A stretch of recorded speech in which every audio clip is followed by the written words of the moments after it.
Now, we very rarely talk about Gretchen Carlson from Fox News, largely because she's never said an interesting or accurate thing ever. But today, I wanted to discuss something she said because it's filled to the brim with irony.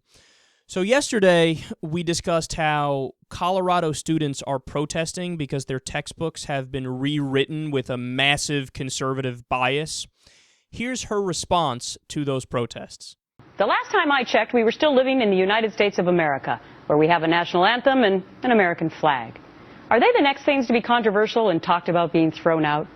How could being patriotic or learning about patriotism be a negative? And what does it say about our young people in this country and the teachers joining the protest that promoting patriotism is now a negative? Ironically, the new curriculum being proposed is all about promoting individual rights, like protesting.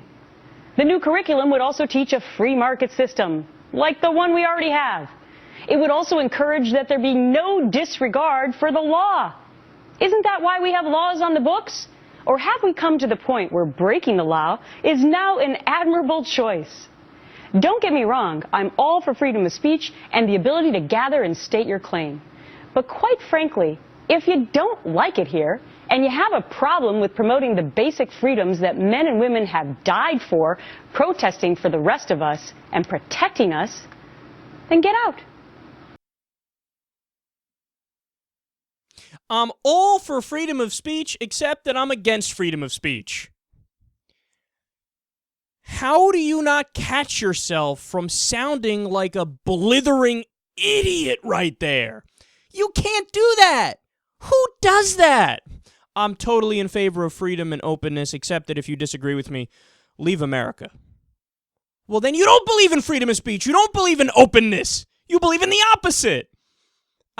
It's amazing to me that not even any of her producers stepped in and said, Gretchen, look, I just want to, just real fast, just hear me out. Sweet Jesus, I need more coffee. You see on this line where you say you believe in freedom of speech and you believe in all these American principles, and then in the next line you say, get out. You're, what's the word? You're contradicting yourself. Right.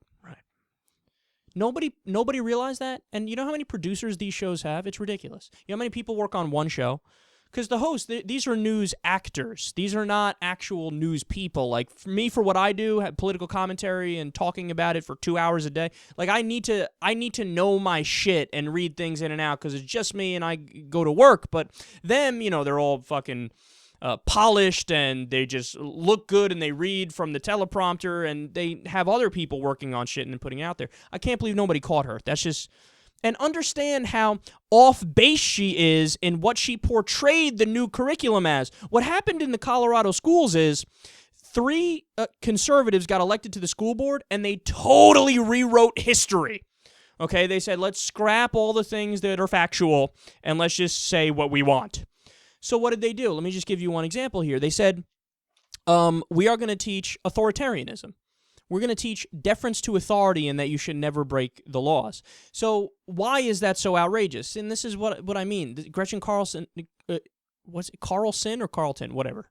Carlton is, she's apparently, she's best friends with Will Smith. She's a simpleton. She thinks, no, you never break the law. Clearly, right? I mean, that's why the law is there, gosh golly gee. No, the counter argument that the professors made was, but wait, no, but we have a whole segment and a whole section on civil disobedience and how the civil rights movement in the United States was one of the most important movements ever, and what they were doing is violating the laws. And they did it because the laws were unjust, so they stood up to authority.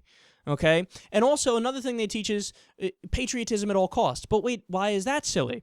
Because patriotism at all costs means they whitewash the history books, quite literally, and they made it so that you don't discuss the Native American genocide as much from the same context and perspective of the objective reality, which is the smallpox blankets and the Trail of Tears and how it was a genocide. They don't talk about Jim Crow in the same light. So to teach this idea of patriotism at all costs and always have deference to authority and teach, only pure free market capitalism? Well, in that case, then you can't discuss FDR and the New Deal and the slew of regulations that came after the Great Depression that gave us the golden age of economic expansion and 50 years of stability. You can't discuss that because that wasn't free market capitalism. That was the government stepping in and saying, no, we're going to regulate the fuck out of free market capitalism, and we're going to do some socialism and redistribution of wealth because people are poor and struggling. If you only focus on the things that they want you to focus on, you've just lied about American history. And that's why not only the students are protesting, also the teachers are protesting. But this fucking simpleton is out there, and she makes it seem like it's the opposite. She makes it seem like the liberals are trying to rewrite history, and the conservatives are just, these poor conservatives are being discriminated against because they just like America, and they want people to follow laws, and, if only they believed in America and the rights that we believe in, those damn liberals, which is why I say they should leave the country because they don't agree with us. What? I just totally contradicted myself? I'm Gretchen Carlson.